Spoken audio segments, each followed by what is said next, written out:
All right, so I can now formally welcome representatives from the National Marriage Coalition. Good morning, welcome to you both. Can you please start by giving us your full name and the capacity in which you appear? Bill Muehlenberg, spokesman for National Marriage Coalition. Thank you.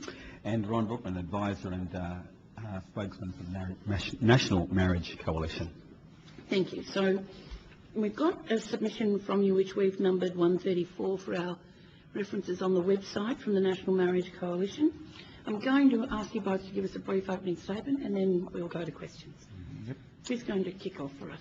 All right, I'll begin. All right, thanks, Mr. Muehlenberg. On the submission, early on, which Gerard Callahan did a good job and unfortunately couldn't make it. He's from Sydney.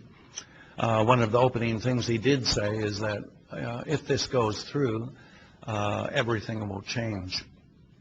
Same-sex marriage legalization will impact everyone and everything, and so that's what I wish to just further highlight. Unfortunately, I've just been back from interstate, so I do have a 3-page document to table, if I may, but I don't have the 12 copies, so apologies for that. But at least I can give you one. So it's to that I'll speak to briefly, just highlighting the fact that indeed everything will change, and for many promoting this, that in fact is part of what they actually want. Two things can be said. One, critics will often claim that we've had several nations now moving in this direction. The sky hasn't caved in, so what's the big deal? To that we would say simply major changes like this obviously don't simply take place overnight, and may be, well, decades and decades before you see the full ramification of such a major social shift as this. Having said that, however, it's still the case that we can look at those countries, or say U.S. states, for example, where either civil unions or same-sex marriage has gone through, and we can see what is now happening there and how that's impacting others. So in my 3-page document, I simply look at headlines, newspaper headlines from the past 12 months from around the world and Australia, in which very real changes indeed have been taking place, and everybody is actually impacted. Whenever a law is passed, of course, it becomes normative, and there's not only then this right to, well, in this case, same-sex marriage, but then obviously governments want corresponding obligations or duties to ensure that right is fulfilled. So everybody will be implicated one way or another. So just a few of those many headlines which I've just tabled. Again, all of that is reference, date, place, newspaper, and so on. But let's look at a few. In Canada, a court has just decided marriage officials must carry out same-sex marriage, no matter what their persuasion, their conscience, their cultural background, religious belief, and so on. U.S. Army court-martial for chaplains who in any way oppose the homosexual agenda. The UK, a conservative Tory MP saying any churches that refuse to hold same-sex marriage should be banned altogether. Another MP in Holland saying all same-sex marriages must be honored by everybody, and no matter what your persuasion. In the U.S., the Salvation Army, their annual Christmas fundraiser, the homosexual activists have said this should be shut down because of their stance on marriage and homosexuality. Ontario, Canada, by 2013, every single teacher must undergo diversity training, which is very much pro-homosexual issues. New Jersey, a judge has ruled a Christian retreat house which refused to allow a same-sex civil union must be dragged to court and face the music. Amsterdam, a chief rabbi was suspended simply for taking a stand on heterosexual marriage. Activists have attacked a church just recently in the U.S. for their view on same-sex marriage. The Dutch cabinet has just decided that every school must teach about homosexuality. In Sweden, it's been said the European Rights Court has decided that Sweden has every right to jail those who criticize homosexuality. In America, a Virginia schoolgirl who gave testimony much like this on same-sex marriage is now receiving death threats and hate mail. Alberta, Canada, every school must not only have diversity education, but so too homeschools. Many people are fleeing the state system thinking they're safe in homeschools. One pamphleteer in Canada handed out a tract on this issue, has been committed to a psychiatric ward. A Christian minister in the U.S. has been accused of hate crimes simply for stating his view that marriage should be between a man and a woman. A lesbian with kids in a Catholic school has demanded that the catechism be removed because of its view on homosexuality. A bishop in Spain who simply gave a sermon on homosexuality is now facing prosecution. In Kansas, a law is forcing churches to hold same-sex weddings and marriages, receptions.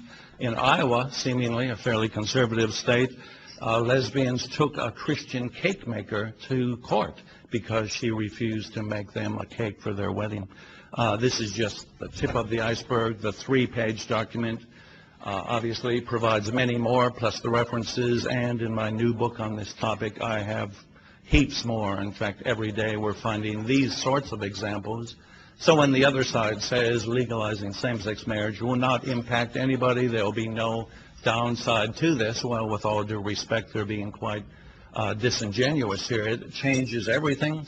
If you look at the U.S. state of Massachusetts, for example, which has had same-sex marriage, the implications are enormous, and parents especially are rising up very concerned what's happening even in their kindergartens.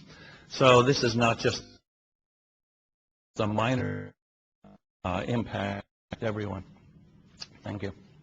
Thanks. Mr. Bookman, do you have some comments or opening statements you want? I have an opening statement, yes. For over 30 years, I was homosexual. I desired nothing more than to find a male partner with whom I could share the rest of my life. I experienced grace over many years and much counsel that enabled the transformation of my sexuality to heterosexuality.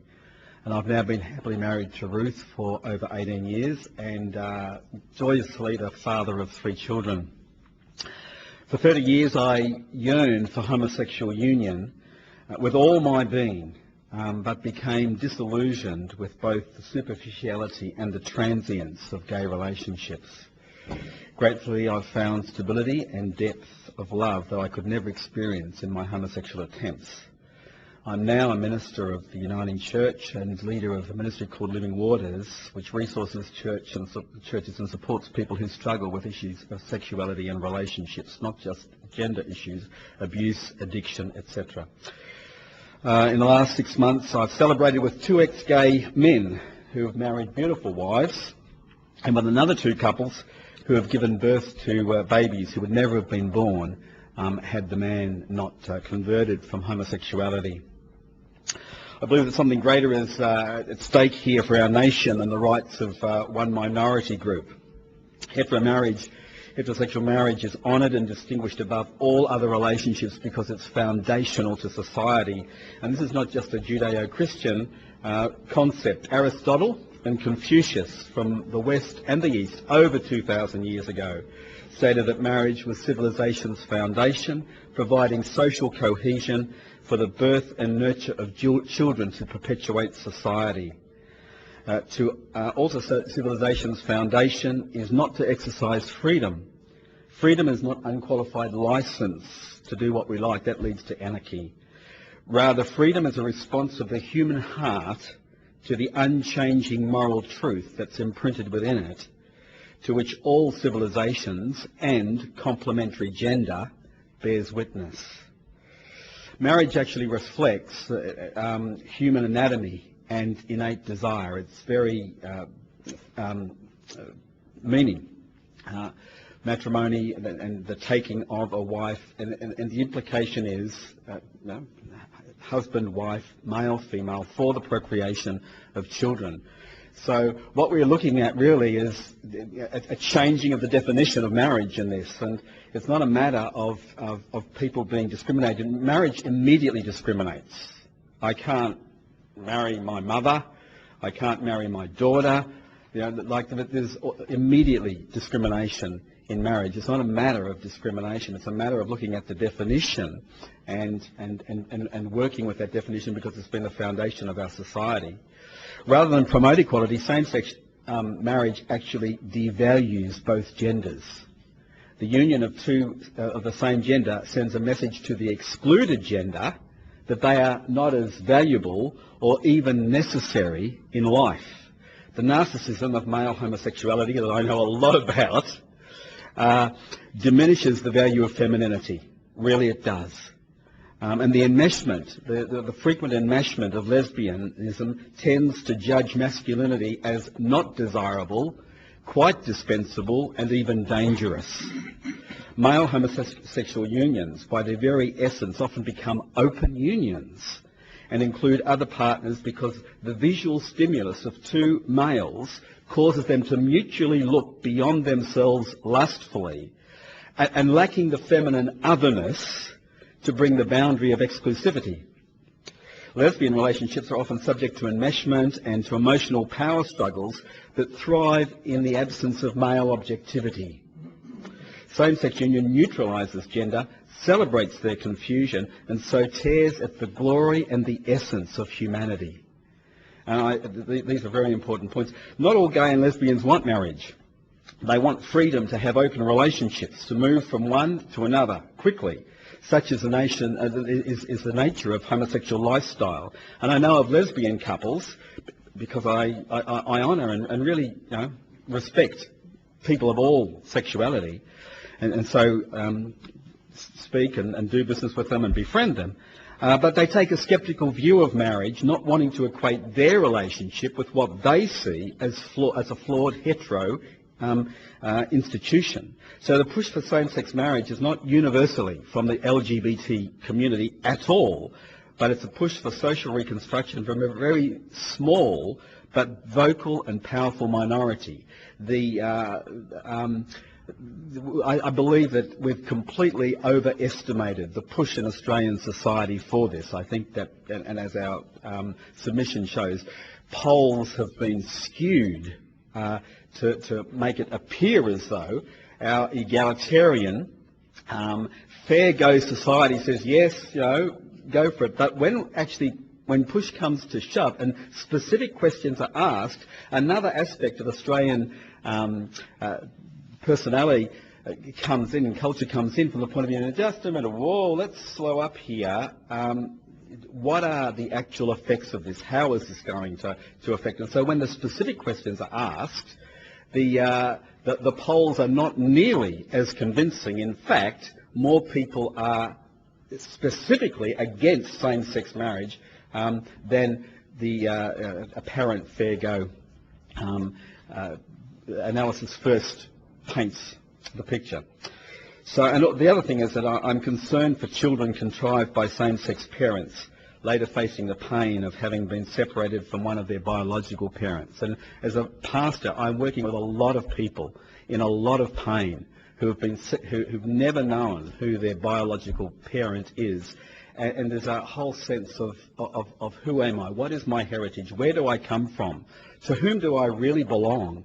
And this is a very painful thing when you're working on at grassroots with these people. And same-sex marriage is only going to further encourage this. Such is my submission. Opening statement. All right, thank you, Ms. Brockman. Who would like to go first? Senator Abetz, would you like to? I'll let one of the others go. All right. Senator Hanson-Young, have you got some questions? No. I'm happy for Senator Abetz to go. All right. All I heard huffs and puffs from my right-hand side. I thought... I'm happy. I'm happy. Yeah? I'll go first as chair. Questions, but I'm happy to... I will go first as chair. I'll go first as